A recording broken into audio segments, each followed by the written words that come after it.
Welcome to Chilled Economy. Every country on Earth is in debt. The United States owes $38 trillion. Japan owes $9 trillion. And globally, the total debt reaches $315 trillion, 3 times the size of the world economy. But here's a question that should make you think. If every country is in debt, who is owed this money? The answer is not what you might expect. In fact, almost every country owes money to itself. Intriguing, isn't it? And this system was deliberately designed by 4 men. Across 3 centuries, they built a mechanism where debts can never be fully repaid. Governments borrow endlessly, and a select few always profit. This is the story of history's greatest financial system. Asterisk in 1694. England was embroiled in a costly war with France. King William III desperately needed funds to sustain his army, but the taxes collected from citizens were not nearly enough. Traditional lenders, wealthy merchants, and nobles were hesitant to provide more loans, especially after past defaults at this crucial moment. A Scottish merchant named William Paterson stepped in with a revolutionary idea. He proposed a system that would change the very foundation of government finance. Rather than borrowing money and repaying it like before, Paterson suggested that the government would borrow indefinitely and only pay interest, never repaying the principal to manage this. Paterson proposed creating a new institution, the Bank of England. The mechanics were simple yet brilliant. Merchants would deposit their gold with the bank. The bank would lend this gold to the government, which in turn would pay interest annually, drawn from taxes. The bank would then pass this interest on to the merchants, ensuring they earned a steady income. But here was the crucial twist. The principal would never be repaid. The debt became permanent. What had once been a problem, a temporary loan with risk of default, was now a feature of the financial system itself. Governments could now borrow continuously, and merchants could earn interest perpetually. Imagine the implications. For the first time in history, debt was not something to solve, but something designed to last forever. Paterson had created a mechanism where governments could always borrow, banks could always profit, and ordinary citizens would ultimately bear the cost through taxes. The Bank of England was approved by Parliament in 1694, and the system was set in motion. Every pound lent, every interest payment made, reinforced the structure of permanent debt. This was not just a clever trick, it was a carefully designed system, the blueprint for the modern financial world. Even today, the principles Paterson established persist. The idea that governments can borrow endlessly and that banks profit from interest without ever receiving the principal still defines the way money flows across nations. Asterisk by the early 1800s. European governments had learned to borrow, but the system was still messy. Each loan was negotiated individually, often with different terms, and only the wealthiest merchants could participate. It was risky, slow, and unpredictable. Then came the Rothschild family, starting in Frankfurt as small money changers and traders. Over time, they expanded, establishing banking houses in 5 major European cities: London, Paris, Frankfurt, Vienna, and Naples. This network was unprecedented, allowing them to move money and information across borders faster than anyone else. Nathan Rothschild saw an opportunity to industrialize sovereign debt. Instead of lending directly to governments, he bought government bonds at a discount and resold them to investors at a profit. But the real genius was something deeper. He made debt global and tradable. Now, if a government defaulted, it wasn't just a single creditor who suffered.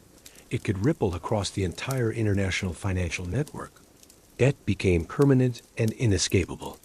It wasn't a local problem anymore. It was a global system, and the Rothschilds controlled it. Imagine the scale: governments borrowing for wars, infrastructure, or operational costs, and every bond passing through this network of banks and investors. The system created interdependence. One default anywhere could send shockwaves across Europe. And the Rothschilds? They profited every step of the way. Their strategy wasn't just clever, it was transformative. They had turned sovereign debt into a machine, a network where information, timing, and control of bonds guaranteed them wealth while locking nations into perpetual borrowing. For the first time in history, debt wasn't just permanent, it was inescapable. And the world was slowly learning that the rules of lending had fundamentally changed. Asterisk, by the early 20th century, America was growing into an economic powerhouse. Yet its financial system was still primitive and fragmented. Banks operated independently. The money supply was tied to gold, and there was no central mechanism to manage national debt. Then came the financial panic of 1907. Stock markets collapsed, banks failed, and the economy teetered on the brink of disaster. In the chaos, J.P. Morgan took decisive action. He gathered the leading bankers of New York, locked the doors of his library, and personally organized a bailout using their own funds. The panic ended, but Morgan was older now, and he knew he couldn't manage such a crisis again. The solution? A central bank. In 1910, a secret meeting took place on Jekyll Island, Georgia. Over 9 days, Morgan and his associates, including powerful senators and bankers, designed the framework of what would become the Federal Reserve System. On paper, it looked decentralized, democratic, and public. In reality, control rested firmly in the hands of Wall Street banks. The Federal Reserve could now purchase government bonds with newly created money, effectively guaranteeing the government a constant buyer. Unlimited borrowing became possible. The debt trap was no longer temporary or permanent. It was now infinite. Imagine the power this created. Governments could issue bonds endlessly. Banks could always profit from interest, and ordinary citizens would continue funding it all through taxes. The financial system had evolved from risky lending into a mechanism that ensured perpetual borrowing and continuous profit for those controlling the money. This was the moment when debt ceased to be a simple economic tool and became a structural feature of modern finance. The Federal Reserve ensured that no government would ever be forced to default again, while the architects of the system quietly redefined the rules of money and power. By the late 1970s, many developing countries had borrowed heavily at low interest rates. It seemed manageable at the time, but the world was about to change. Enter Paul Volcker, chairman of the Federal Reserve from 1979 to 1987. Facing runaway inflation in the United States, Volcker took bold and decisive action. He raised the federal funds rate from 11% to an astonishing 20%. This move successfully crushed inflation, but it also had an unintended consequence. Countries that had borrowed in dollars at low rates suddenly faced massive interest payments. Mexico, Brazil, Argentina, and many others found themselves unable to meet their obligations. Their debts, manageable before, became unpayable overnight. Volcker didn't allow defaults. Instead, through the International Monetary Fund, loans were issued to keep interest payments flowing. The debts were not forgiven or reduced. They were simply restructured to be manageable. This strategy transformed the debt trap into a tool of control. Countries struggling to pay were forced to make severe economic and political concessions. They had to open markets, privatize assets, devalue currencies, and relinquish a degree of sovereignty, all to continue servicing their debts. The implications were profound. The debt trap, which began centuries earlier with Paterson, had now become a global mechanism of control, ensuring that interest payments continued and the financial system remained in the hands of those who designed it. Even decades later, this pattern repeats. Every financial crisis in the developing world, from Mexico in 1982 to Greece in 2010, and Sri Lanka in 2022 follows the same playbook. Debt restructuring, austerity measures, and continued interest payments. In short, Volcker's actions didn't just stabilize inflation, they cemented the modern global debt trap, a system where default is not an option, and financial institutions continue to profit endlessly. Today, the global debt system has grown to unimaginable levels. The United States alone owes $38 trillion. But who actually holds this debt? About $20 trillion is held by American institutions and citizens, pension funds, insurance companies, banks, and investment funds. These entities buy treasury bonds because they are considered safe, reliable investments.